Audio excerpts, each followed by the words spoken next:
Bandung mah elehan bae. Bandung mah mata tilok diajakan. Tilok diajakannya mah tilu we tilu ye Garut, Banten, Cirebon, Garut, Banten, Cirebon. Eta nu tilu mah sing hade. Lain lalagaan tah Garut, Banten, Cirebon tilu. Eta mah terus we unggal tahun tah mah diadukeun unggal tahun. Atuh sia mah buka nyaho sih. Kudu nyaho ti aing bae heran aing mah. Guruna kukula mun dibejakeun ngaran-ngaran aya. Kan moal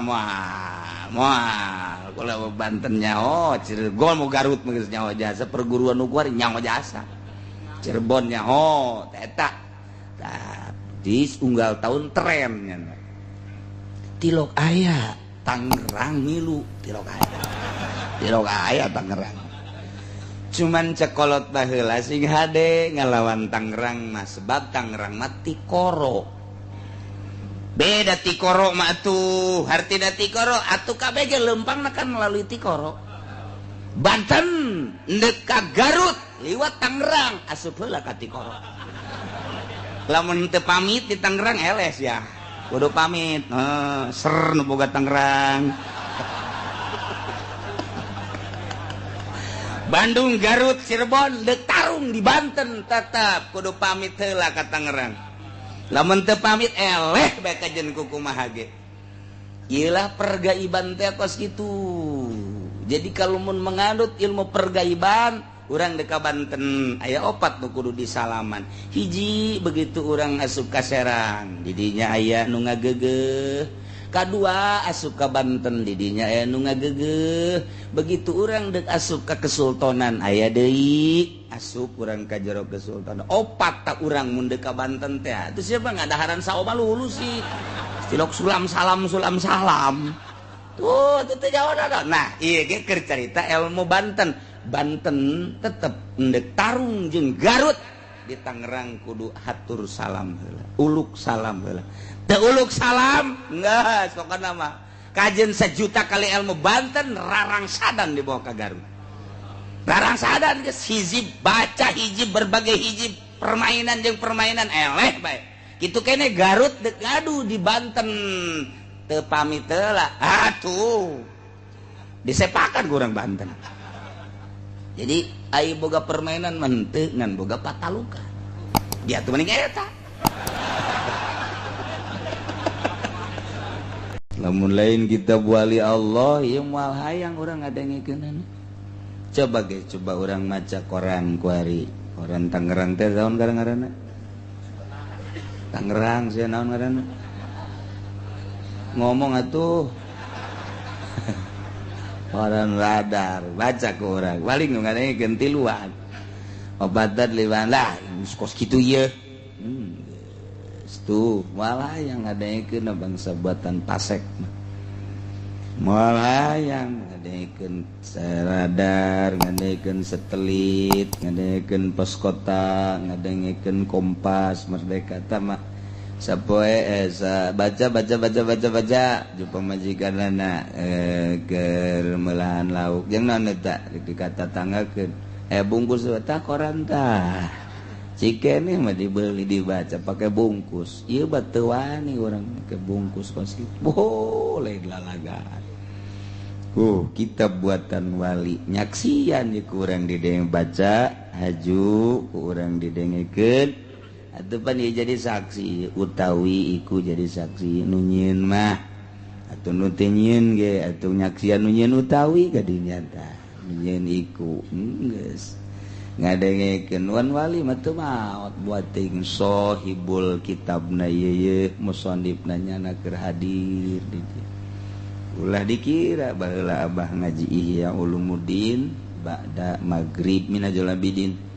Ba'da maghrib keur meujeunna dibahas aya belah dieu tah belah kulon jelema make jubah kasep eureun keur ngaji teh eureun kunaon ngaji tapi terus deui nyeleuk ke belah kaler ka dieu eureun deui ngajina gitu eureun deui ngaji deui terus diuk pe di dieu di kaler tah nyana ngaji almarhum Abah Minhajul Abidin ba'da maghrib Telila terus eureun beres ka jero belila deuk salat isya nanten nu biasa 8:30 ieu mah datang ka jam 10 santri teh lila ngadaguan karena keluar geus we terus we ngaji-ngaji sababaraha poe kula nanya kejadian tersebut teh buah eta cenah waktu keur ngaji teh Imam Ghazali hadir coba eta tuh ieu buat teh hadir di belah mana meureun teh nya dideleukeun we nyangan nyana paling neuleukeun ka nu nundutan nyana ye tah budak teu nganggap cenah ka aing sial jasa masyaallah beda tuh aing ngaji jeung ke kitab wali mah lain deui ya Allah nyadarkeun diri urang ngarasa diri urang loba dosa sebabnya nama geus jadi ahli Allah urang dibaca berarti urang cinta geus cinta ka wali Allah tuh diaku kunyana ieu loba faedah-faedahna mun urang macakeun kitab wali-wali Allah subhanahu kadanan orang ngarang maca-maca macana ge hese atuh ngahartikeun makomo atuh urang ngadengikeun sadatangna otak urang jalayan otakaneun urang atuh ieu mah ngan sadatangna bae urang samampuhna gegedena mah jalayeuna naon nyambungkeun diri jeung para ulama nyambungkeun diri jeung para wali-wali Allah subhanahu ta'ala. Jadi komo ieu mah kuari ngaji anu geus teu kapake ieu hukum-hukum teu dipake di negara urang mah ngaji bab kisos padahal nas walil qisasi hayatu ya ulil mun di hiji nagara dilaksanakeun jelema zina dihad zina muson ranjam maling potong leungeuna jelema anu maehan paehan deui teu kudu aya polisi polisi teh aja ngamankeun lamun dilaksanakeun hukum Al-Qur'an di antara kisos di Indonesia baheula di mimitian eta teh geus teu kudu aya polisi jang pengamanan model kitu paling ge jang perang doang sebab aman atuh urang neudeun sendal di masjid ge sababaraha poe moal aya nu maling kuari mah urang salat Jumat ka masjid teu khusu sendal kainget-inget pikiran teh ka sendal we kodal kulit anyar ya aing aman tante antaran berarti geus teu aman jasa tak butuh polisi jang saeta jang nangkep nu kitu kaasupan setan jadi anu katerapan ku setan nah ieu ditangkeplah ku polisi geus polisi eta kuduna mah nu bararesi sebab jada tukang nangkep nu teu bener aya prakuari di Indonesia kaasupna polisi teh kurang bener di mata masyarakat teh polisi ge kurang bener. Nu bener teh mah. Nu bener di mata masyarakat polisi jore jasa heran di bagus-bagus ge teu daek bagus. Jadi magusan kene abri di mata masyarakat teh abri mah rada deres. Padahal mah polisi eta gede jasa fungsina, tapi tetep di mata masyarakat jore bae hese. Eta meureun lamun teu make helm tangkeur pentil rusak 5.000 teu aya SIM 200.000 nego jadi 50 bahkan bisa 50 bisa 25 itu teh gara-gara kos kitu tameureunana entah jadi bejore di mata polisi bakar leungit motor leungit ulah ka polisi lah geus kudu lapor kunaon emang lapor ongkon yang henteu aing dicecer duit deui jadi polisi teh jore bete di mata masyarakat masya Allah kos gitulah tapi aya bagusna jelema ngirim barang ka Lampung sok di jalan teh terus bae dipenta ya polisi naik nah nyana aman tak ka Lampung aman ge lain teu mayar aturan beak 1 juta 500 biasa nama 1 juta aya 4 hulu ieu mah ku sorangan atuh gedeannya na bloona lo dibawa kurang tapi aman aya oge rada deres ya jadi geretakeun ka zaliman di Indonesia atuh ieu geus nu bareres ieu geus teu berlaku ya hukum ya tapi urang ku ngaji ge meunang ganjaran jadi nyaho walau darabu bisyatin aya hiji jelema ngaran Khalid eta ki Khalid pika sebeleun jelema teh lain pikar sepen Yuni na masalah Yuni tai pajelema teh sayuni aya Yuni kembang bagus dicari uman bae ku jelema kembang mah seungitan teu tetep dicium bae aya Yuni na Yuni tai lamun Yuni tai mah boro-boro ieu mah eukeur di lantai di kursi tetep dicempal balangkeun Yuni tai ngaranna lamun boga minantu geus Yuni tai atuh keur diuk ge dicempal balik sia Yuni tai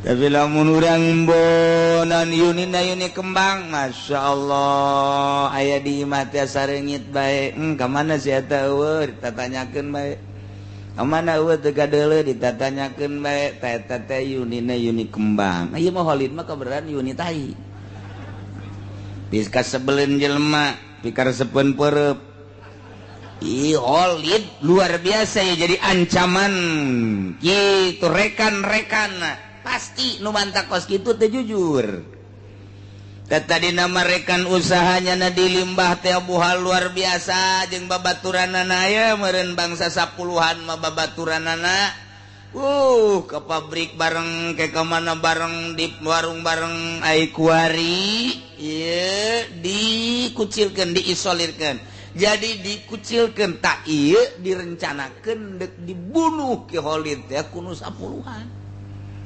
10-an teh ki dadap ki waru ki pengki ki awi ta eta tah nu 10-an loba nah jol deh ki Khalid bener datang di gurumutan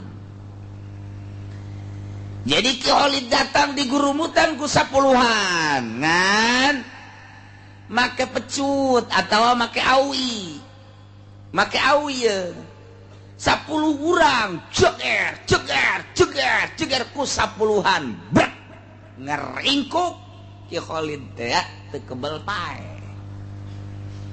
dihajar di gurumutan ku 10-an ki Khalid ternyata pae tapi lamun diperhitungkeun peupehan saurang-saurangna moal mantak maehan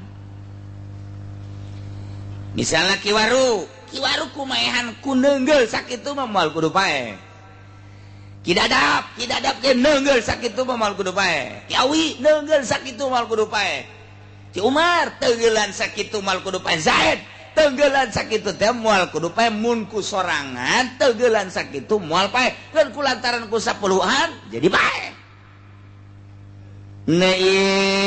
kumaha keputusan hukum syara lamun aya hiji jelema Khalid misalnya di gurumutan ku 10-an kemudian pae sedangkeun hiji-hijina teungeulan teh anu sabenar mah ghairu qatilin urusan qisasna kumaha fafil qisas alaihim aujuhun nurutkeun cek hukum syara soal kakenaan ku bales pati nek qisas ieu adalah aya sababaraha jalan dihitung ku ulama ternyata ayat 3 jalan ngan di dia dipuat nu asohna wungkul jalan kahiji yajibu ala jamil qisas 10-anana paehan cek keputusan jalan nomor kahiji 10-ana puluh kabeh alasan nu mantak dibunuh supaya ulah terjadi deui pengkeroyokan seperti gitu. Biasanya nama bulut kabeh supaya kaila yasiru zari'atan ilal qatsli. Ulah sampai terjadi di mun engke dibunuh kabeh 10 batur moal daek ngeroyok deui. Kahiji. Nomor kedua sabalik latino tadi layajibu ala wahidin minum. Ieu mah kabeh teu kudu dikisos lantaran kabeh ieu henteu ngeunaan teunggelanana kapan henteu mematikan. Jadi saruajeun membunuh Syirih Hamdin berarti teu kudu dibunuh, hanya bayar diat hungkul saurang-saurangna 1000 onta. Lumayan tah. 1000 kali itu hiji onta teh mun urang 1 juta lah 1 juta 10 juta. Jadi 1000 kali 10 juta seberapa? 1000 kali 10 juta ya. Dasar SD puyeng nih mah. Puyeng jang hitung yang budak SD mah 1 juta tambah 0 hiji jadi sabaraha? Isi yang mesti gitu kan gak keneh bae. Jadi 1000 kita tambah 3 gitu 1 juta tambah 3 jadi seberapa? 1 miliar. Siapa nyawa ngarantunya rupa itu 1 miliarnya. Asal kapai ge moal tanya kalau duit 1 miliar. Moal paling jago 1 juta 2 juta. Tadi geus digenengan bae kudu diimah. Aduh keur carita ta eta kos kitu mahal horeng jelema teh. Ge lamun 10 miliar. Ulah dibunuh bayar diat bae. Nu cak nu awal mah bodoh kabeh teu kudu bayar diat supaya ulah terjadi deui. Kaul kadua mah ulah dibunuh sebab pukulanana tidak mematikan mun saurang-saurang mah moal paeh. Mun saurang mah kulantaran 10 haji gurumutan paeh. Ieu bayar diat bae. Nah kaul nu katilu dibuat di dieu ialah nu paling asoh berdasarkan dalil-dalil otentik setelah ditarjeh. Eta lamun urang nyaritakeun tarjeh panghese-hesena narjeh. Sebab neangan kaul nu paling kuat. Tuh, mentek Ibnu Hajar mah jago jasa ahli tarjeh manehanna. Ieu putus kieu. Oh. Ieu putus kieu. Eta teh lamun jelema geus kos kitu luar biasa otakna. Teu urang tinggal nuturkeun bae Imam Romli, Ibnu Hajar, eta buang sejelema-jelema nu otakna brilian geus teu kudu hararese mukaan ijtihad cara Muhammadiyah. Mending mun becus. Buku teu becus atuh teh tinggali bae dina kitabna. Cocoknya ada Ibnu Hajar motor spira ulama. Cekal bukna tutugkeun habek. Ulama hese. Kos tu becus bae.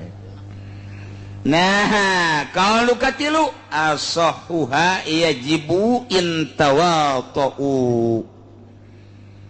Jadi kalau nukatil musigar tengah nukatilu pang asohna nu dua tadi adalah asubna kana soheh mukobil soheh ialah asoh ialah nu bisa dipertanggungjawabkan yajibu wajib dikisos intawatu lamun memang manehanana mupakat ay ittafaqu ala darbitil kadarabat manehanana memang benar-benar bertujuan untuk membunuh naimah nurutkeun cekal asah tetap wajib kakenaan ku kisos keseluruhannya. Jadi ditilik heula motifna apakah cuma dek menganiaya apakah memang nyana bener-bener dek ngabunuh. Karena ya jelema cuma dek nganiaya doang terjadi pae. Eta ditinjau heula teliti heula iyalah kudu disidangkeun heula ka meja hijau. Setelah diteliti dari hasil penelitian mengarah karena tawatu ia bunuh kabeh supaya ulah terjadi pengkeroyokan deui. Kuari dibalikeun lamun tadi dikeroyok hiji jelema kulobaan eta keur carita 10 mulaina mah ti 2 ti 3 ti 4 ti 5 ti 6 datang ka 10 atawa 50 atawa 100 sarua bae atawa salembur ngeroyok hiji jelema paeh atuh salembur kabeh bunuh jadi kumaha atuh asalnya nadeungeul kabehan bunuh bae kabeh ya Allah. Cenah kula mah nepak doang atuh sia teh naonan make jeung nepak segala. Bunuh bae kabeh bae. Ya Allah. Ya Rabbi. Salembur kosong ta lembur teh.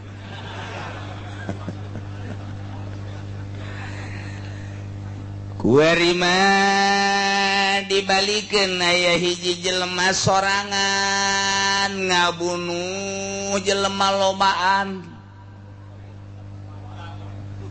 Sorangan limanya ngabunuh lobaan aya 10 dibunuh ku sorangan kakarak 10 sabelah aing 40 ya sabelah ieu 40 ya mun hayang nyaho mah ieu mah kakarak 10 leutik tawa 10 mah tah dibunuh ku nyana 10 ku sorangan ai tadi mah itu sorangan ku 10-an ku ari mah 10 ku sorangan masyaallah pohara jasa. Emang pantes jelema sorangan ngabunuh 10 ge lamun okos Sayyidina Umar. Sayyidina Umar mah ieu kumisna ge ta gambaran dina kitu caritana hikayatna ti dieu gede ka dieu mah leutik ka dieu mecut. Jampang jago Betawi mah can sakumaha. Ka dieu wah aduh Sayyidina Umar. Jeung carang seuri Sayyidina Umar. Jawara seuri teu jore jawara seuri we kos algojo kumaha atuh lain algojo wae dipilih badal algojo teu nu tilok seuri tilok paling ge nya mah mesem sabelah tah ieu si Umar ieu teh kacekel ku sorangan pepeuteuyanan lamun dikitukeun teh teu nempel urang mapan ku sorangan kecekel ku gede jasa berarti seter Sayyidina Umar Masya Allah dedek pangadegna nu luar biasa wah moal aya di Mekah tenarna Sayyidina Umar sieun kabeh ka Sayyidina Umar jadi lamun Sayyidina Umar geus nampiling dak kelenger Sayyidina Umar sakitu can make menyem-menyem eta oh kok make menyem-menyem teh ieu ge aya hiji jelema gagah maehan lobaan Ki Holid tatadina kabur ti lemburna haju ka ditu ka Banten belajarnya na di Ciseeng waduh luar biasa pencat Ciseeng teh atuh ngagelok deui ka dinya tata Karawayan oh harat tati Cibeong meureun terus ka dinya nya permainan nangis bisa pucuk umun satungtung deuleu pokona mah angan kaluar tina syariat eta ilmu kos kitu mah tah Karawayan teh kos kitu nya aing moal ngaganggu ka dia ulah ngaganggu kang aing Karawayan tuh dia ngaing-ngaing itu tah bahasa Rawayan mah cakeun aing bakal ngelek ku dia ngan tetep aing bakal perang jeung dia bahasa Rawayan eta kos kitu sebab aing boga ilmu pucuk umum 40 imah ku aing bisa salengkah tetep aing eleh perang mangan tetep aing kudu perang wae jeung dia tolol teh coba eleh geus nyaho tapi perang wae urang teh bakal perang deui ti mimiti Tangerang Serang Pandeglang tah kadinya ka Cibeong tah eta mah kabeh bakal perang bae mantap ieu kuari nyana ka dieu dagang naon kitu ngaranna madu sagalana eta teh jana keur nyelidik jalan lain dagang-dagang deui ieu atuh deuleu sejarah Banten emang kumaha gitu supaya engke nyana nyaho jalan mun di pasar Kemis ka dieu dietek ka dieu mantap nyana mah lain sadagang karuyuk ge nya dagang karuyuk terus baik kunyana tah cek jana ge dia ulah ngaganggu ka ngaing-ngaing moal ngaganggu ka dia ngaing-ngaing pokona mah aing bakal eleh cenah mun perang jeung dia tapi aing mah bakal perang bae jeung dia jeblon eta iki holid teh beres tamat ta Cici Seeng jeung Cici Beo kuari ka Cioma sadigo sada salah sedikit golok wadidinya luar biasa geus asup ka jajaran kitu baju hideung-hideung termasuk Haji Podol aya di jonona di dinya hideung-hideung teh manu atut kuari mah tuh Kiai gurun asup kadinya blonnya blonnya cek kula mah tuh Gusti Allah ragu alah can puas keneh bae Haji Mande terus ke Garut ka ditu Garut teh jago permainan luar biasa limbangan pohara eta teu beunang ka toelnya nama aju bae urang Garut jadi hiji-hijina kota teh hiji-hijina kabupaten emang aya kamonesan lamun di urang Banten geus diserang ka ditu geus lah pokona mah Tangerang mah teu boga permainan Tangerang mah di aku bae kukulan teu bae tapi mun gelut menangan ya tugas kitu bae ti dituna tah mah Bandung aya Cikalong kemudian ka ditu mana ngaranna Garut aya Limbangan Cirebon geus puguh Kuningan aya jamun urang menelusuri hiji-hijina kota teh boga permainan tersendiri beda-beda teh lamun permainan Cirebon nya nama ulin handap bae resepna ulin handap aja nama lamun can bisa gelut di kolong sia mah dikaluarkeun ku aing tah eta Cirebonan teman mentak nya resepnya di kolong Cirebon lamun Bandung gayana bae heula ditiheulakeun ai gelut mah kumaha engke bae Bandung tah panjenengan mah jago acting atuh di dituna ge metak Paris Pranon gitu ngarevan Java Bandung teh ahli mode mentaknya nama pohara ai timbul ti Karawang tapi nu ngembangkeun urang Bandung lamun geus permainan Bandung gitekna pohara jasa da eta tah nya apa pokona gelut mah deuk eleh deuk menang sabodo asal penampilan eta Bandung ngaranna nu kos kitu tah lamun Limbangan teu Garut telas cenah mah pan cicing bae pan ngahaneng bae tapi terus bae cenah mah disepak urang cicing bae engke nya geus ngap-ngapan nyekal deui sepak deui ku urang ngancleng engke nya geus ngap-ngapan nyekal deui tolol teh coba eta Limbangan tah bagus kitu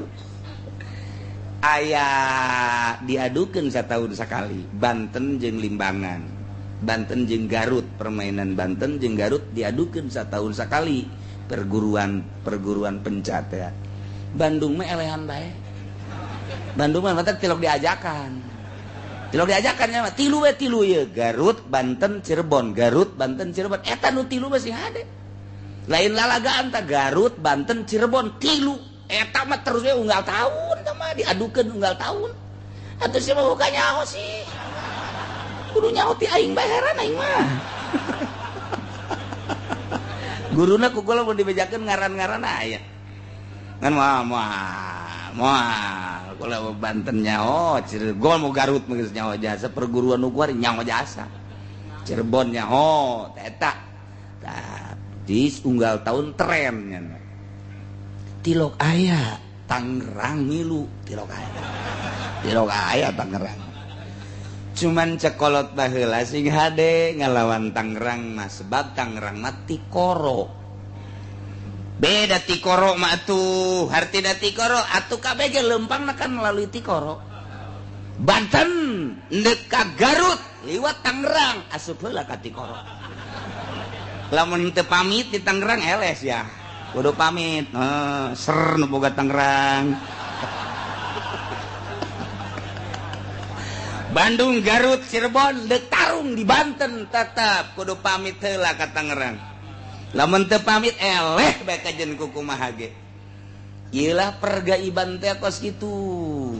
Jadi kalau mun menganut ilmu pergaiban urang deka Banten aya 4 nu kudu disalaman hiji begitu urang asup ka Serang didinya aya nu ngagegeh kadua asup ka Banten didinya aya nu ngagegeh begitu urang dek asup ka Kesultanan aya deui asup urang ka jero Kesultanan 4 tak urang mun dek ka Banten teh atuh siapa ngadaharan saoma lulus sih tilok sulam salam tuh teh jawaban nah ieu ge keur carita ilmu Banten tetep endek tarung jeung Garut di Tangerang kudu hatur salam heula uluk salam heula teu uluk salam enggak sokana mah kajen 1 juta kali ilmu Banten rarang sadan dibawa ka Garut rarang sadan geus hiji baca hiji berbagai hiji permainan jeung permainan eleh bae kitu kene Garut dek ngadu di Banten teu pamit heula atuh disepakan kurang Banten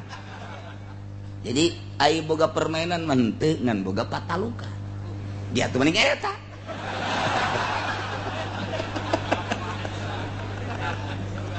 aduh Gusti Allah lagu keur carita ilmu kadugalaan model kitu ieu ka mana ya Holid gara-gara nama ye guguru jadi jagoan Ki Holid teh nah kuari Ki Holid sorangan ngabunuh 10-an teu sabaraha ngan ngabunuhna teh murotab hiji-hiji tarung ka dieu sia ceger bak modar kadang-kadang siap, ceger, modar. Nu hiji kadang dak modar.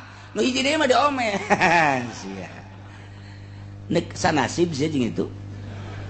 Hah? Atuh da kumaha? Ayo. Ayo gebugan heula ai. Can sakumaha. Teu karasa. Modar. Murotab hiji pae kabeh datang serse ya, tangkep Ki Holid bawa ke Polsek Pasar Kemis Polsek sieun dinya besi ngamuk bawa ke Polres gesieun bawa ke Polda nah diinterogasi lah di Polda keputusan aya di hakim setelah disidang taya menurut hukum syara kumaha ieu wa man qatala ieu Holid maehan jaman 10-an atawa 20-an atawa 30-an atawa salembur muratab hiji-hiji tetap eta Holid kutila buluh ngan ieu anu kan kewajiban KBG kan ieu hayang ngabunuh Ki Holid nu mana ieu nu mesti ngabunuh ka Ki Holid teh di awalihim nupang awalna nu dibunuh eta lah nu berhak untuk membayar pati balas pati nupang heulana dibunuh saha ternyata nupang heulana dibunuh teh Ki Zayed keluarga Ki Zayed lah nu berhak untuk membunuh Ki Holid nu sejen mah atuh aya geus dibunuh mah nya dipaehan deui jangan sakali pan atuh paeh mah geus teu meunang dicaca geus bae eta anu kaditu nu 9-an deui diat jadi tetap keluarga Ki Holid nya Holidna dibunuh modar nya ieu nu 9 tanggung jawab keluarga kudu mere diat 1000 aya 9.000 mun aya bapana tanu tanggung jawab Bapak Holid bapana eueuh aya ge mamang cek mamang sial teu puguh teu karu jabak tilok naon tilok cenah ka dieu lain mere warisan mere nu kos kieu mamang ge aya ge kakana jeung adina keluarga kabeh tanggung jawab mun henteu di akhirat urang tetep bae kabeleteran eta pan berat eta kos kitu nyana ada boga kalakuan teu beres tapi keluarga kudu tanggung jawab Masya Allah kumaha lamun sakaligus ngabunuhna Ki Zayed 10 sakaligus kunyana teh dibakutet di talian dah 10-an nah beres dihijikeun tek langsung pedang bulat sakaligus kumaha lamun Ki Holid gabunuh damaan sakaligus saha ieu anu kamistian kewajiban malas isos malas pati fabil qur'ah maka ieu mah kudu diundi sebab nu awal nu akhir tina 10 undi keluarga ngundi kabeh tek tek tek tek tek tek begitu diundi nah keluar Ki Umar anu kudu ngabunuh nah ieu nu sejen 9 walil baqina addiyatu sasesana bayar diat kultu cek sim kuring balau qatalahu gerul awal ketika nu ngabunuh nanti kudu nu awal sakumaha nu tadi prakuari mah bertindak nu kadua nu katilu aso doraka tetep bahkan wawaqa'a qisasan terjadilah kisos walil awal diatun anu kadua qisas mah jadi ngan nu awal jadi kudu didiatan mistina mah Ki Umar lantaran Ki Umar nu dibunuh pangheulana kuari endah nu katilu nu ngabunuh teh Ki Umar hakna dicokot ku nu katilu jadi baik kisosna ngan Ki Umar berarti kudu dibayar dia syarat sahna jadi pamimpin aya 10 nomor kahiji kudu muslim sanajan di negara eta campur aduk lantaran hukum anu paling diakui tindakan nu paling ngeunaheun ialah tindakan-tindakan Islam maka tesa fala tasihu tauliyatu kafirin tesah ngajadikeun pamimpin seorang kafir cing hade baik pemimpin nomor hiji raja presiden tawa gubernur bupati camat ulah datang ka kafir doraka nomor kedua kudu mukallaf jelema lamun henteu mukallaf budak misalna edan misalna boro-boro dek mimpin urusan batur sadalah dirina ge urusan jadi kudu bener-bener nu mukallaf ulah budak ulah nu edan di urang memukalap ngan bertingkah kos nu edan malah ngaedan-edan maneh gitulah di negara urang perbaiki gerak ulah sampaikan ka urang ngadenge presiden urang gubernur urang bupati urang camat urang mabok hilang akal gue mukallaf atau main poleca budak letik panu main poleca atau main langlayangan mobilan eta ngaranna budak letik geus aya lurah camat anu bertingkah budak letik mending di talian bae make dadung diseret ganti kudu mukallaf nomor katilu huron kudu merdeka eueuh di urang masalian merdeka kabeh merdeka nomor kaopat zakaron kudu wong lanang aja wong wedon ge sirama mengkonon wih ditumbas saking umroh ge den pilih wae wedon ge siama boloon aja gewi iki anak kiai-kiai yang wis yen umrohaken merene iku gemblong itu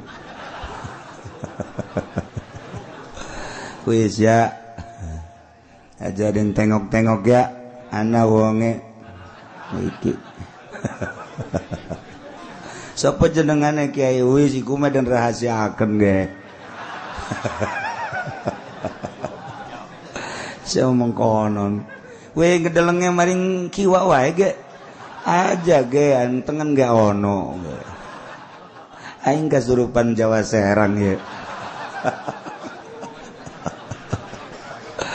aja wong wedon ya dosa iku widi mengkonon serang ya wis yang wis mau wis bae ya den isi baraken bae aing bener tante teh si bahasa halo kusir kiai bisa bahasa Jawa santri di dieu tah aya urang Jawa kronjo ono mau kono serang ono ai peuting teh nya sok ngobrol ku aing didengekeun ai ge sok aja yang seuri guguran melumpat pasti kadengen ku nyana aduh cak nya aing telok ngintip meureun maksudna neulehan ge mana nu keur ngaji Quran mana nu keur wiridan didengekeun wih akeh mah yang ngobrol baca calaton bae ya kudu lalaki jaloba keneh atuh lalaki teh liat taparrogo wa yatamakana min mukhalatatir rijal supaya leuwih laluasa campur gaulna sebab kegiatan teh aya nu di lapangan di kantor di majelis di pondok pesantren di masjid ketika aya kegiatan di masjid endi ki bupati we nipas kan ora etis iku masa ana bupati nipas wih ora enak itu kerungune widi aduh ieu tereh Jawa kadinya tah kadi tah deukeut tah nah lain krojo tah ieu tah ya putat ke belah ditu teh rajeg kasedek-sedek be Jawa nya Sunda urang rajeg mah bahasana Jawa kasedek Sunda itu tita tadi bae sia bahasa Sunda nah supaya leuwih laluasa kudu lalaki teu ngeunaheun kan urang sambutan awewe di masjid di majelis talim agama kurang kumaha ngatur maka ulah sekali-sekali milih presiden bu gubernur bupati camat kaum cewek jangan maka pala tasihu wilayatum ratin tesah wilayana seorang wanita la yufliha qaumun wallau amrahum imratan sebab di negara teh ketika aya hiji awewe deuk nikah kabeneran eueuh walina kan walina hakim artina hakim teh sahibul wilayah aya walina embung ngawalian otomatis kan hakim kabeneran di urang mah urusan khusus aya ge di urang maka urusanana urusan teu khusus pertikahan masalah ge sarua bae eta ge dibere kewenangan untuk menikahkeun sah bae ketika KUA teu daekeun kan lurah bisa nikahkeun kan bupati bisa nikahkeun hadekeun bupati aing nikahkeun geus teu bisa kukumaha sahibul wilayah ngaranna ge. Nah wakaf ieu jalan kemudian aya masjid jalan dek di lebaran ka dieu masjid bea kabeh masyarakat kiai mana bae teu meunang ngaganggu masjid ngajual masjid lantaran masjid mah wakaf nu Allah tapi ketika aya unsur ke naon kitu ngaranna kemasyarakatan jang umum bupati mah bisa bae pindahkeun masjid dia ka anu eueuh masalah ta bupati mah ye mantep kalau mau bupati ngaji geus ngeunaheun dia saheotan nya artina eueuh di akhirat tuh masalah teh mah sebab naon ieu diantepkeun ka dieu jalan ka dieu mengkol bahaya kudu diluruskeun mah pindah geus ka dieu tahu masalah tuh walian ieu teh ieu lantaran anak zina walian hakim bupati bisa nikahkeun di sampingnya nage bisa nikah masalah tanggeunahna nu kadua cak bupati teh nah sakali deui teu sah fala tasihhu bahasana lain lalagan fala tasihhu ieu kadak fikih ngomong ke urusan tasawuf leuwih bahaya geus lamun ngajadikeun milih pamimpin awewe siap tanggung jawab ke di akhirat. Ih, ulalala wora, duh cenah kamari di umroh ke. Geus gantian deui ka ditu duitna. Uligung jalami ta urut umroh kamari hampura. Tah ieu mah dek dibalikeun deui bae tapi dek dipenta deui ku kula. Hei, cak atut sia tah aing nu edan. Cak kiai teh urang duaan aredan kabehan yu. Ulah pala tasihhu wilayatum rat.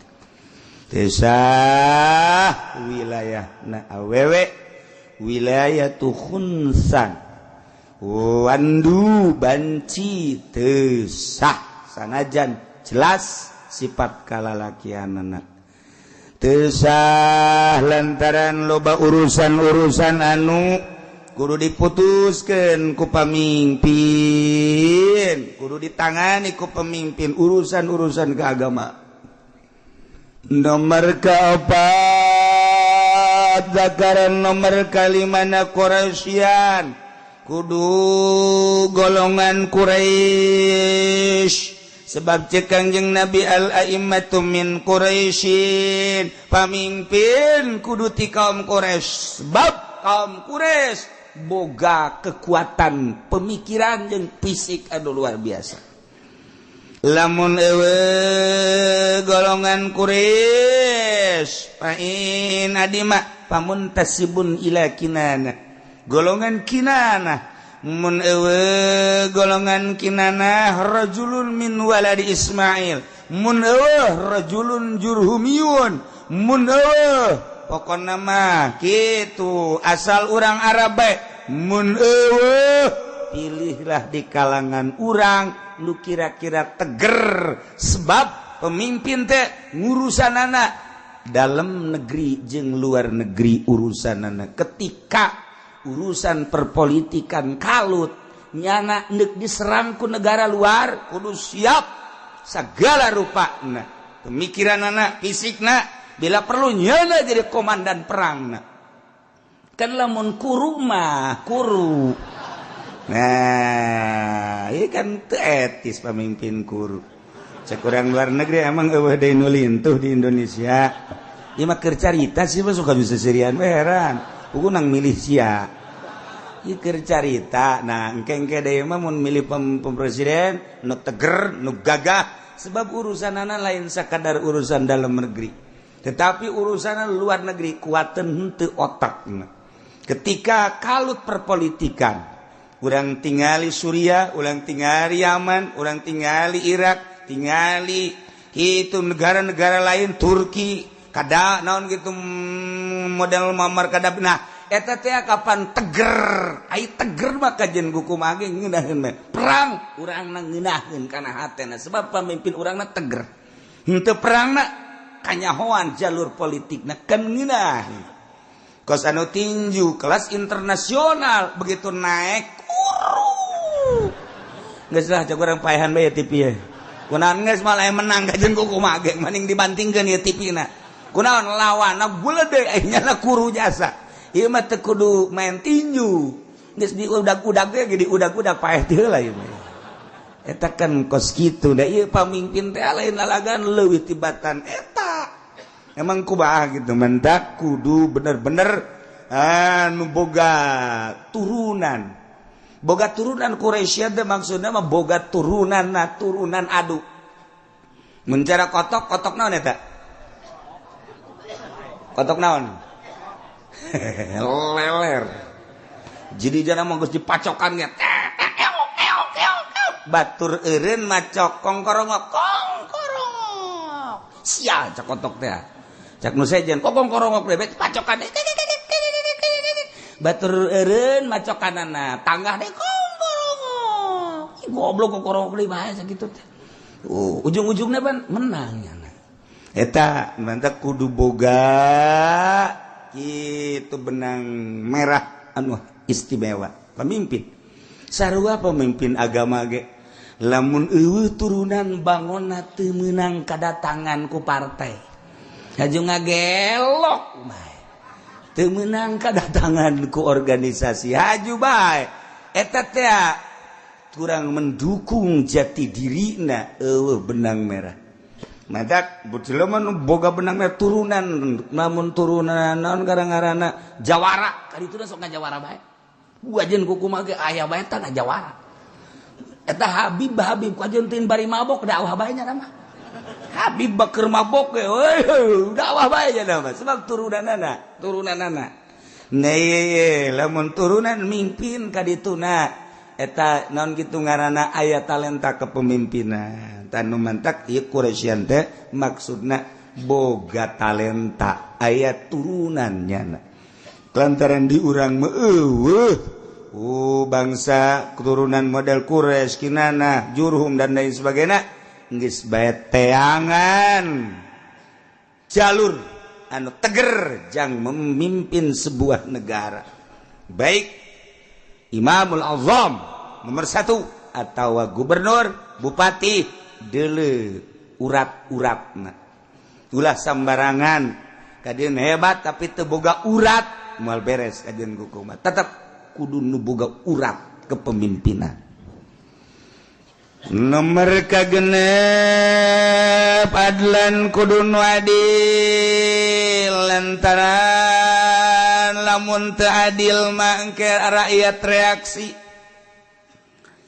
Yang ali lamun aya 2, 3, 4, 5 calon presiden mana nu pang adilna ternyata hese eueuh nu adil. Wa idza ta'azzaratil adalah fil a'immah wal hukam qadamna agallahum fisqat urang deuleu nu paling minim pasekna bae lamun nu adil nu paling rada saeutik pasekna si ieu mah si ieu calon bupati atau calon presiden korupsina teh ieu mah 1 triliun neangan anu 1 triliun bae kitu-kitu keneh tah mah tuh ieu mah 1 triliun neangan asa miliar gitu rada deres bae pasekna rada deres tah eta kos kitu tah si ieu mah ieu lamun main sodok tiisuk datang ka magrib tah neangan udah datang ka lohor bae dan itu mah rada deres anu sok lohor geussan tah nu kos kitu tah atuh hese jasa kuari mah neangan nu adil mah hese ngan nu rada deres bae nu rada deres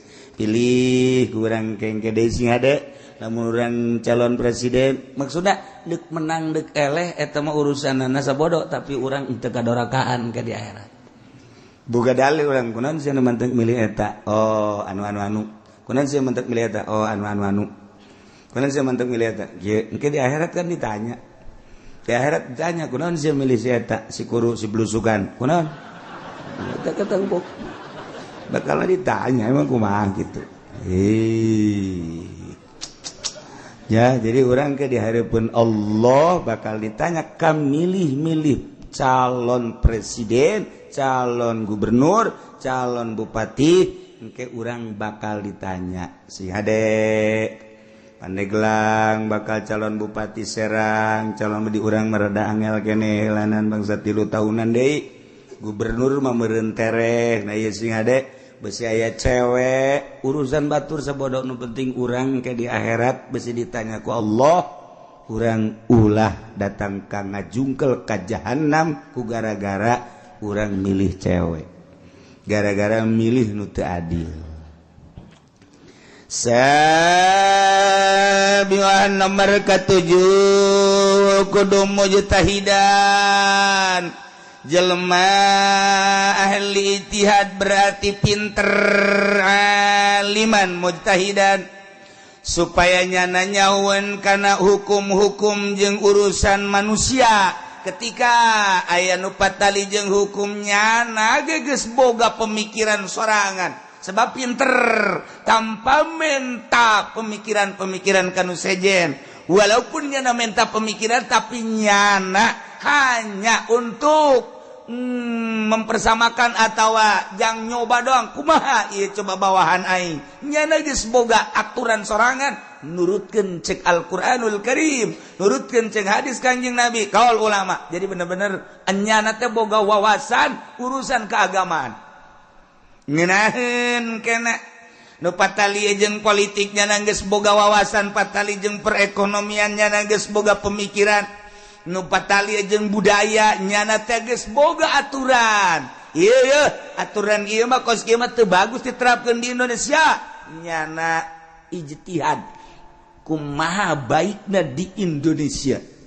Sebab orang kan teu ngeunaheun ngadengena lamun gubernur Jakarta melegalkan minuman sanajan aya kafir jeung nyana berdasarkan demokrasi deuleu kasih si kagigir lantaran mayoritas Islam.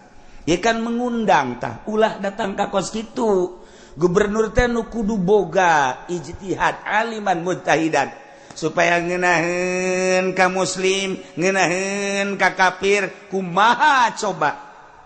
Tah kos kitulah milih pemimpin geus puguh tama kafir salah.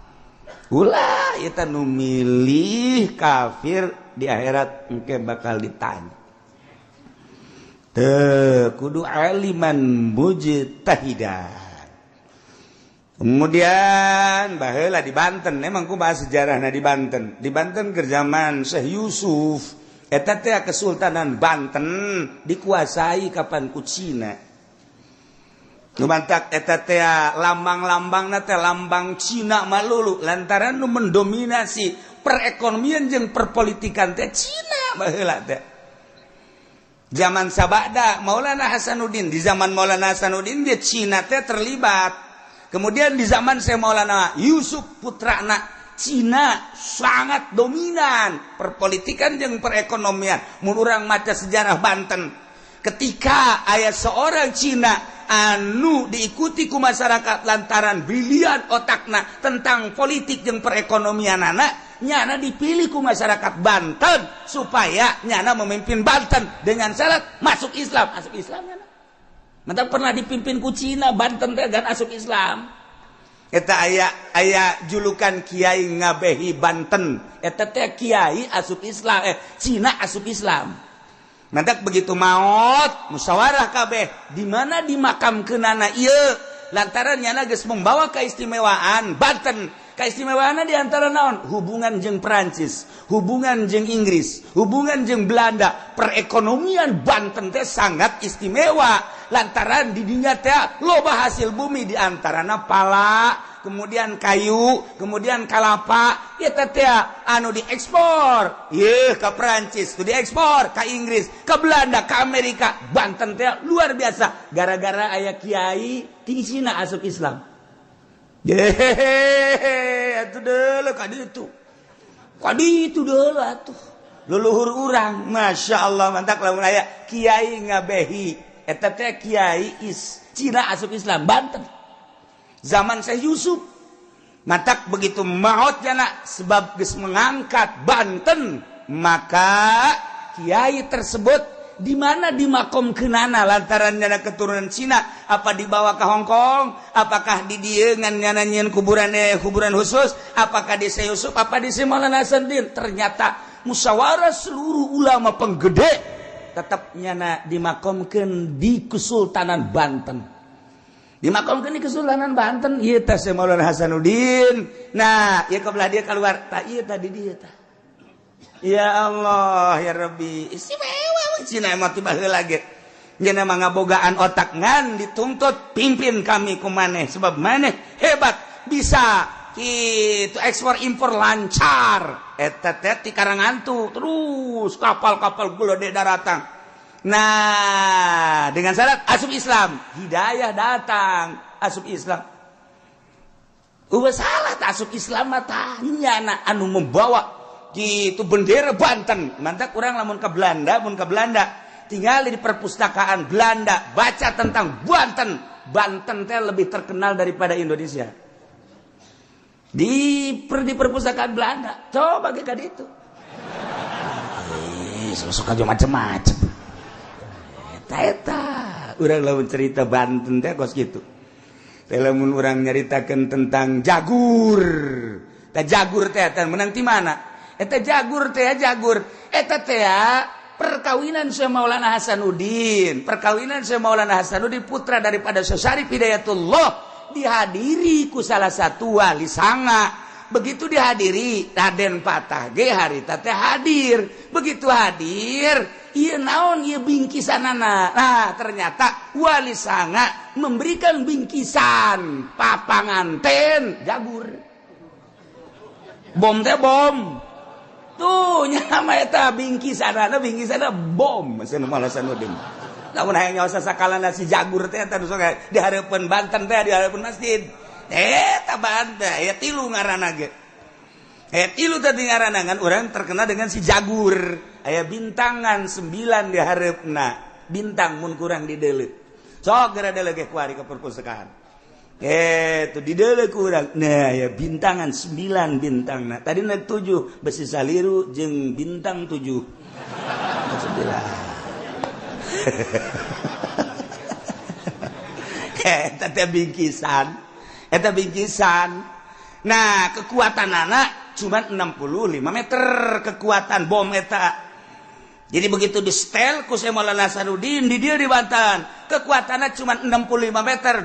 Jegur. Berdoa Syekh Maulana Hasanuddin, ya Allah, 65 meter mah deukeut teuing Gusti. Sanajan ieu pamere ti wali sanga, tapi tetep ya hayang boga kaistimewaan sok kumaha kahayang kula. Lamun Gusti ngaijabah ka kahayang kula, ieu deuk digunakeun pake perang. Tapi lamun Gusti teu ngaijabah, maka ieu jagur deuk dibalikeun deui ka ditu. Gitu batur mah ngadoa teh pohara. Langsung ti Gusti Allah, geura coba kumaneh atuh aing mere jeung ijabah ka sia. Hei Maulana, hei Hasanuddin, dicoba kunyana. Coba cek nyala 300 meter. Coba 300 meter. Coba 500 meter. 500 meter. Coba cek nyala 1 kilo. Coba cek nyala sakahayang sia. Eta wali, batak lamun urang carita Banten mejeuna urang carita kawalian ge. Emang kumaha kitu? Ti ditu namangan saukur 65. Nu mantak ketika Belanda datang ke Indonesia nyengsirikeun dipake jagur, kekuatannya 65 cek nya ieu. Tidak ada. Jadi lamun urang 100 meter cek tidak terjangkau. Begitu dicoba Belanda 100 meter, coba jagur parah. Cek Belanda kok bawa beda cek janada. Coba jalan orang setengah kilo aman cek orang si jagur moal naon seteledet datang bebek. Wah ieu mah lain sa jagur dah cek Belanda nu mantak diteundeun di hareup eta teh lain lalagan eta bingkisan pertikahan. Urang mah bingkisan pertikahan teh kelas elit kunci mobil. Bawa mobil batur mah kelas rada handap ka belah dieuna, setelan belah dieuna ka belah dieuna segala kipas angin. Pas Haji Pendi mah sempak jerona. Teh beres penghinaan teh mah sebenarnya. Nah, eta urang keur carita si jagur Banten. Huluhanganan eta teh bingkisan pertikahan Syekh Maulana Hasanuddin. Sebab pamajikan anak keturunan wali sanga. Lain lalagan si jagur teh ngadoa Syekh Maulana Hasanuddin seluruh pekakas-pekakas nu aya di Banten hieu tumbak teh kahiji kadua katilu kaopat seluruhna aya 9 tumbak ngaran-ngaranna aya pemberian-pemberianan geus dijelaskeun jeung nu nyekalna teu meunang sambarangan sakumaha kudu diatur ku Syekh Maulana Hasanuddin. Ieu keur carita belah dia Syekh Maulana Yusuf eta Cina istimewa asup Islam. Gitulah cerita tentang Keraton Banten ala kadar walaupun Cina akui kurang asal asup Islam. Banten modelna. Lain sakali tidinya terus ganti tilu katiluna Cina deui bae. Tetapi tetap asup Islam. Masalah sebenarnya mah. Janu diakui nama tetap bae otakna, adlanna. Jeung ngabogaan pemikiran-pemikiran jang ngabangun kesultanan. Ti harita terus datang ke belah dieu Banten encan bangkit deui kemari ye zaman Syekh Amar Khatib minantu daripada Syekh Asnawi. di hari tapat datang ka kuari encan bangkit deui. Datang ka kuari encan sultan nu araraya ieu teh sultan barariasa bae. Sebab naon? Henteu pernah neuleuh secara gaibna nu dideuleuh hanya kesultanan kerajaan zahirna bae. Padahal batinna kudu kumaha. Kitulah cerita tentang kepemimpinan. Ieu ge mujtahidan. Sujaan kudu anu gagah. Ulah anu beleye, mengpelehe. Terasa kurang boga pamimpin ngomong teu jelas. Awak mengpelehe boro-boro dek diperangkeun atuh ieu mah balap lompat biasana ngajengkang ti heula. Kudu sujaan. Syaja'ah quwwatul qalbi indal basi. Kuat gagah teh kekuatan hati dina nalika kalut. Ketika kalut lain lompat. Tetapi nyana bisa memecahkan permasalahan. Eta ngaranna gagah. Kos urang sapuluhan dek lempang, kemudian lewat kuburan. Kudu aya salah saja pamimpin cak pamimpin. Tenang. Sia di sisi ieu, sia di sisi ieu, sia di hareup, sia di tukang, aing di tengah. Gagah kan ngaranna orang jero nama borangan. Okos lu gagah bae. Belah dia sia. Belah dia sia. Sia di dieu. Sia di dieu. Lempang bareng teu beunang aya nu lompat. Pokona tenang. Salila aing di tengah, aing berani. Okos lu heuh, okos heuh, okos heuh. Orenganan di jero nama lu gancang-gancang. Lu gancang teuing. Mangkono situ beunang. Bas ilu lompat. Pemimpin tetap bagus, begitu beretak lompat kawehan. Teu bagus, udah lompat, daun sia lompat. Pemimpin mah tegar. Dos sia lompat, aing mah moal. Moal aing mah kajian kok eta ngaranna gagah. Begitu batur lah lompat, nya mah henteu. Tungguan saja mah bae hore. Tah urang teu resepan boga babaturan. Urang ge lamun boga babaturan teh model naon bae sok aya bae tah nu gagah jeung bisa mecahkeun resep.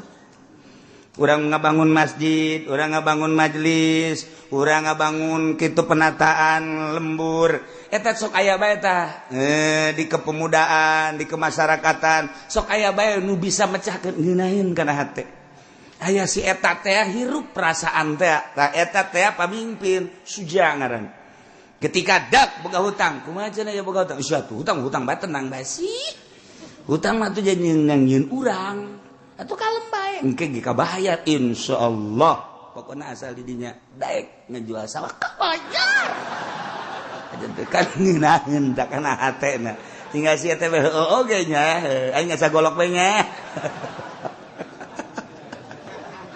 Jadi kira urang lamun lempang di nu poe kan aya anu gagah mah. Tenang. Oleh sinsen, mun aya anjing, atuh sapira anjing nyana-nyana urang-urang sih. Deui ngeunaheun kana hatena urang. Itu beusi aya ririwa. Tilok anu paeh ku ririwa. Tilok aya paling ge pinsan ulah salah geus. Ngeunaheun kana hatena. Ieu mah lamun Pak Kiai, urang lewat kuburan. Jadi kumaha mangkana dirinya sok aya ji. Kumahanya, kumaha tah menurut Pak Kiai? Ngendong bayu. Pada eta kiai mengpeleh eta kos kitu mah. Geus ulah dijadikeun pamimpin tah kiai kos kitu mah.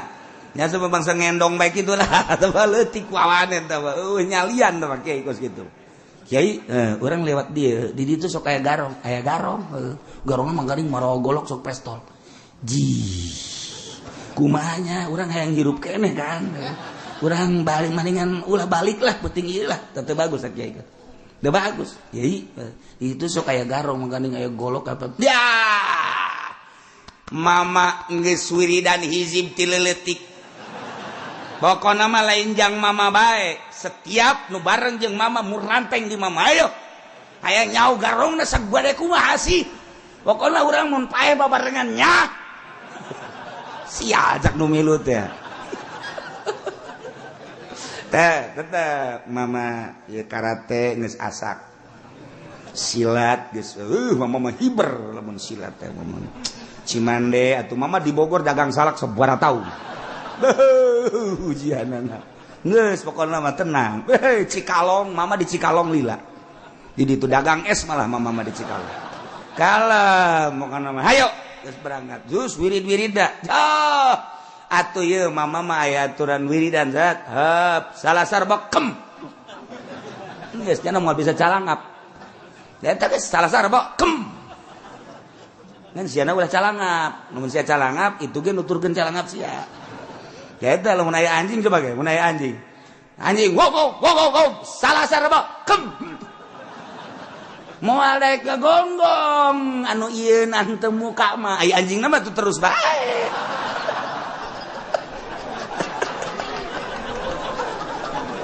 Aduh. Eta kolot bisaan kolot. Itu cek abas ya lah aya anjing ngagogok geus beus salasa rebok kem geus ya ulah muka pokona mah moal ngagogok kajen kumaha ge bener urang mah nu moal ngagogok anjingna mah terus bae ngan make wirid heula atuh aya babacaana naon cenah babacaana a'udzubillahi minasyaitonir rajim bismillahirrahmanirrahim qala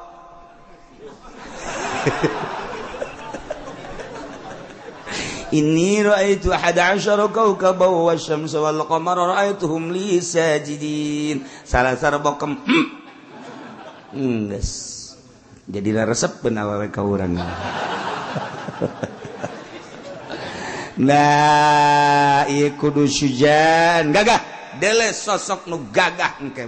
Resep urang boga pemimpin gagah, tampil prima perasaan. Hei. Kemudian nomor ke-9 nazaroin ngabogaan pemikiran nu cemerlang yane yubdi ila siyasatir ra'ya wa tadbiril masalih dunyawiyah bisa utar atur dina politik jang kemakmuran rakyat jeung ngurus tentang kemaslahatan urusan dunia nyana cemerlang dalam mensiasati kemakmuran jang rakyat ketika rakyat teu boga kitu pausahaan nyana bisa menciptakan lapangan usaha ketika masyarakat ieu kesulitan bertani nyana bisa membuka lahan pertanian ketika kesulitan tentang kitu kemiskinan nyana bisa membuka tentang kitu menghilangkan kemiskinan. Ialah ngabogaan persiasatan nyana mensiasati kumaha bae carana supaya masyarakat ieu terangkat perpolitikan perekonomian perbudayaan.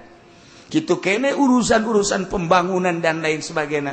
Sok ditenden kunyana menteri perekonomian anu citu, tenden kunyana di samping nyana nu kudu boga wawasan ke arah seluruhna. Jadi lamun aya menterina nu salah nyana nu kudu negor pang ti heulaana sebab nyana pemimpinna.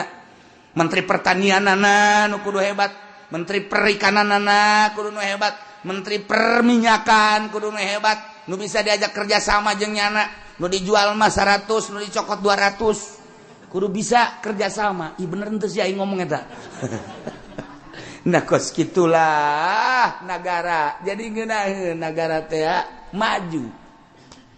Ninaheun ulah ngadagoan masyarakat lapor ke DPR lapor aya naon ye jalan di Pelakan Cau ulah datang ka kos kitu coba hayang nyaho duit ambalayah jasa coba dok laporan aya kemacetan di itu ulah datang ka demo ke DPR memecahkeun lagi geus teu barerecos wari mah coba atuh jakabehan ge nyanaho ieu kumaha ieu cara mengenangani kemacetan bila perlu di jalur atuh 2 jalan teh lamun masih kene 2 masih kene hese kene bae macet kene bae di tahap kurang teh jadi aya tahap hiji tahap 2 jalan teh kos imah bae kos gitu jadi kurang teh kitu disusun jalan handap ieu jalur jalan truk ieu paranti mobil angkot ieu paranti kos gitu jeung kula malah menjadi bupati bisa sih bener lain sombong lain bener saya mau bangun yang serikeun ka aing lamun endek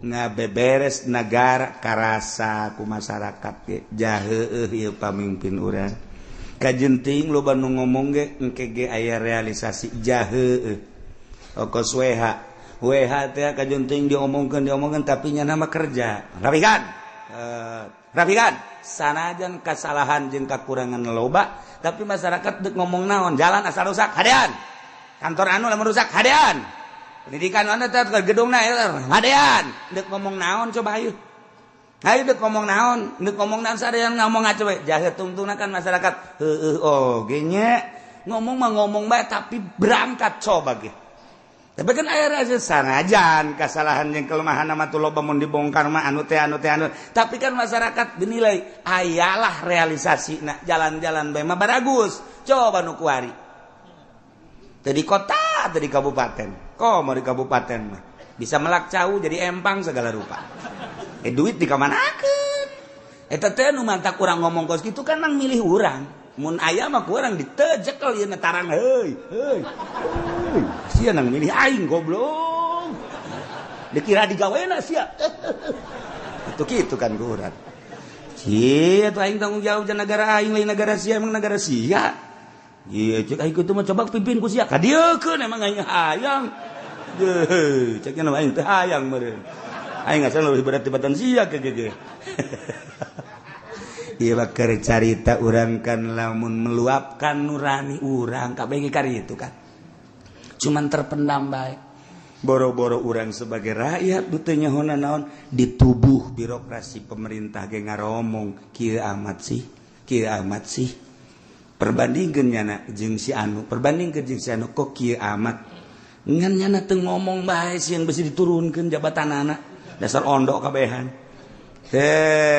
makana urang makan keur ngaji milih pamimpinna engke nu rapih geus ceuk ulah mangke tahun hareup lamun deuk milih bupati deuleu ke calon aya sabaraha hiji bupatina nu bener-bener boga wawasan mun eueuh ulah aya bupatian geus daripada acak-acakan mendingan deuleu engke kieu bae tuh cenah kiai kuari mah kiai bae coba ayeuna deuk nyalonkeun sa tah lamun kitu aing boga calon Haji Pendi asana negara acak-acakan kabeh titah daragang karung kabeh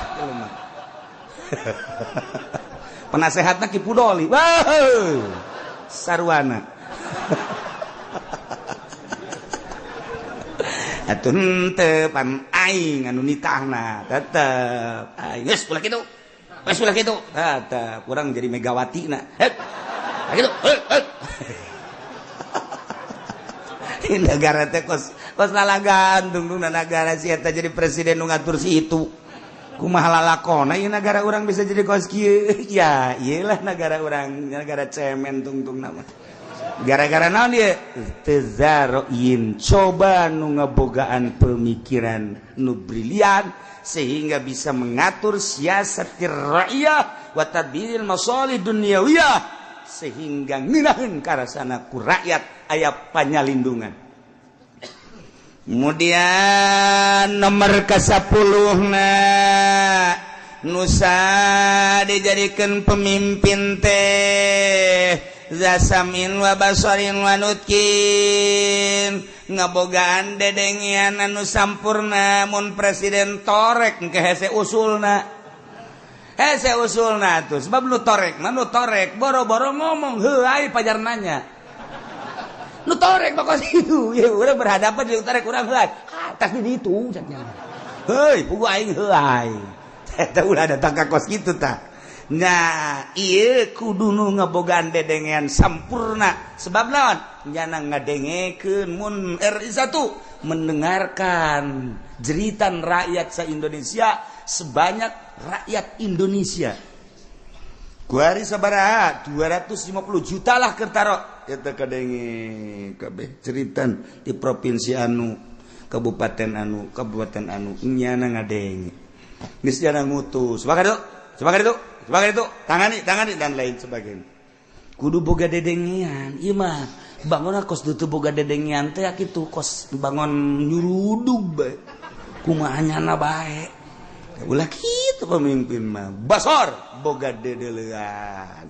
sebab kadeuleu kemajuan kemunduran nanti ketika Gus Dur diragukan karena buta Terus tarik ulur antara boleh dan tidak dari seluruh partai. Begitu Gus Dur dicek ku dokter, lihat, kalau memang Gus Dur buta, tidak boleh jadi pemimpin di Indonesia. Oke. Dokternya teh kira-kira anu ngecek mata Gus Dur lain dokter Indonesia, dokter di Amerika. Dicek. Begitu dicek ku dokter, ternyata neuleuh Gus Dur. Cek dokter tidak buta. Ya udah cek dokter, cek Gus Dur kalau tidak buta ya enggak apa-apa. Padahal aslinya kan buta. Eta wallahu alam kumaha eta. Mata kabeh kan bingung kan, tarik ulur kan, sebab Gus Dur itu buta. Masa pemimpin kita buta? Akhirnya dicek kan, kalau memang buta, saya jangan jadi presiden. Cek pakai dokter Indonesia, cek. Nggak sulah pakai Indonesia, sebab dianggapnya kerjasama Indonesia. Luar negeri, Amerika. Langsung di Amerika, dicek mata Gus Dur. Cek dokter Amerika, tidak buta. Dia melihat, cek Gus Dur ya gak apa-apa. Saya apa dia sih yang blon ceknya. Dan gitu kan cek Gus Dur. Dia itu kekawasan Allah, wallahu alam. Nggak kumaha meureun. Beres dinyatakan oleh dokter dari Amerika bahwa Gus Dur itu tidak buta. Ya udah kalau nggak buta, berarti sah kan? Iya, wayah lempang dituntun.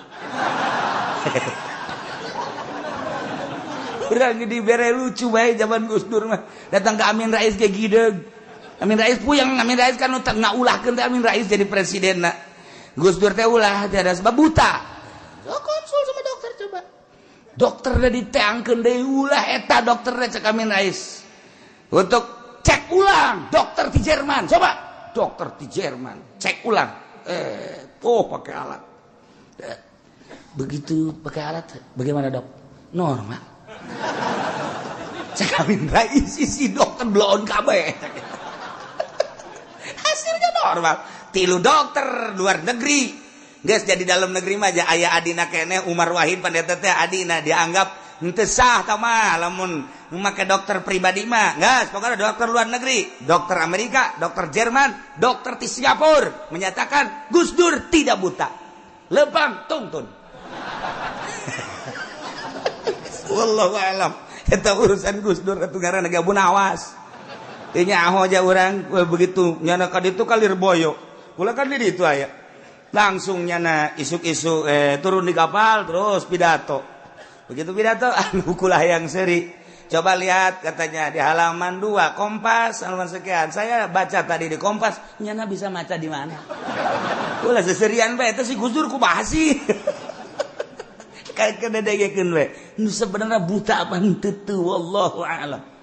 Kos kitulah ahli-ahli Allah mah. Ya Allah ya Rabb. Mantap kula sok inget ka eta teh eta.